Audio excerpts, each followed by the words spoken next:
Hello বন্ধুরা, আমি আবারও চলে এলাম নতুন একটা রেসিপি নিয়ে।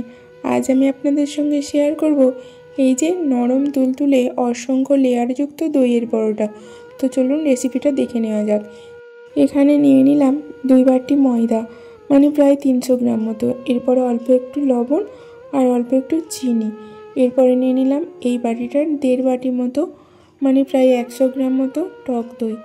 এই টক দইটাই হচ্ছে ময়দার ময়ান, এখানে আর কোনো রকম তেল ব্যবহার করব না।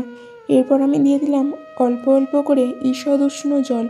তারপর এইভাবে ধীরে ধীরে মাখাতে থাকলে একটা ডো হয়ে যাবে। রেস্টের জন্য 10 মিনিট ছেড়ে দিলাম। তারপর এখন দেখুন টেক্সচারটা ঠিক এই রকম হয়েছে। এরপর এগুলো থেকে আমি ছোট ছোট করে লেচি কেটে নেব। তো দেখুন কতটা সফট হয়েছে। লেচিগুলো এখন আমার কাটা হয়ে গেল। তারপর লেচিগুলোকে আমি হাতে করে সুন্দর করে গোল গোল পাকিয়ে নেব, যাতে বেলতে সুবিধা হয়। দেখুন গোল পাকানো আমার হয়ে গেল। এরপর আমি বেলে নেব। বেলার জন্য এখানে আমি সাদা তেল ব্যবহার করছি, যেহেতু কোনো রকম তেল বা ঘি ময়ান দেওয়া হয়নি, তাই যদি আটকে যায় সেই কারণে তেলটা লাগিয়ে নিলাম। এখানে আটা বা ময়দা ব্যবহার করা যেত, কিন্তু যেহেতু ভাজা হবে কড়াইতে আটা ময়দা জ্বলে যায়। যদি নাও জ্বলে থাকে তারপরেও পরোটার গায়ে লেগে থাকে আর একটা খসখসে ভাব থাকে, তো সেই কারণে আমি এইভাবে তেল দিয়েই বেলে থাকি। এখন পরোটাটা আমার বেলা হয়ে গেছে। এরপরেও কিন্তু আমি আবারও হাতে করে করে বাড়িয়ে নিচ্ছি, কোনোভাবেই কিন্তু ছিঁড়ে যাচ্ছে না। টেক্সচারটা এমনই হয়েছে। তো এরপর দেখুন আবারও অল্প একটুখানি তেল আমি দিয়ে দিলাম আর হাতে করে এইভাবে চাড়িয়ে দিচ্ছি। এরপর আমি ছুরিতে করে এইভাবে চারিদিক থেকে কেটে নেব, লেয়ারটা দেওয়ার সুবিধে হওয়ার জন্য। এখানে কাটিং যত বেশি হবে লেয়ারের পরিমাণও কিন্তু ততই বেশি হবে, তবে এমনও সরু না হয় যাতে লেয়ার পারফেক্টলি না হয়। তো দেখছেন আপনারা ঠিক এইভাবে আমি কেটে নিয়েছি ফুলের মতো করে।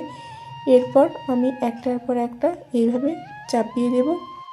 যেগুলো একটু এক্সট্রা বেরিয়ে থাকবে শেষের দিকে সেইগুলো একটু ম্যানেজ করে নিলেই পরোটাটা অনেকটাই গোল হয়ে যাবে। তো দেখুন এইভাবে আমি গুছিয়ে নিলাম লেয়ারগুলো। এরপর আমি বেলে নেব। বেলা যত সমান হবে পরোটাটা ততই বেশি ফুলবে, আর যত বেশি ফুলবে তত বেশি নরম হবে। পরোটা এখন আমার বেলা হয়ে গেল। এরপর আমি উনানটা জেলে কড়াইটা বসিয়ে দিলাম। কড়াইটা ভালোভাবে গরম হলে এখন আমি দিয়ে দেব অল্প একটু সাদা তেল। আমি খুব বেশি তেলে ভাজবো না, আর খুব বেশি তেলে ভাজলে পরোটা মুচমুচে হয়ে যায়, ক্রিস্পি হয়ে যায়। যেহেতু নরম করব সেই কারণে অল্প অল্প করে তেল দিয়ে আমি ভেজে নেব। দেখুন একদিকটা লাল লাল হয়ে গেছে, মানে পুরোটাও লাল হয়নি। এরপরে লাল করতে গেলে অনেকটা ক্রিস্পি হয়ে যাবে, তো সেই কারণে উল্টে দিলাম। অন্য পিঠটাও ঠিক লাল লাল হয়ে গেছে। এখন দেখে বোঝাই যাচ্ছে যে পরোটাটা হয়ে গেছে। তো আমি তুলে নিলাম। এরপর দেখুন দেখিয়ে দিচ্ছি, ঠিক এরকমভাবে হাতের মুঠোয় চলে আসছে, অনেকটাই নরম হয়েছে। আর লেয়ারগুলো দেখুন ঠিক এইরকমভাবে বোঝা যাচ্ছে। তাহলে বন্ধুরা অতি অল্প উপকরণে এইরকম নরম তুলতুলে অসংখ্য লেয়ারযুক্ত দইয়ের পরোটা খেতে হলে অবশ্যই রেসিপিটা ফলো করে বাড়িতে বানিয়ে নিন। পরিবারের ছোট বড় সকলেই উপভোগ করুন। সুস্থ থাকুন, ভালো থাকুন।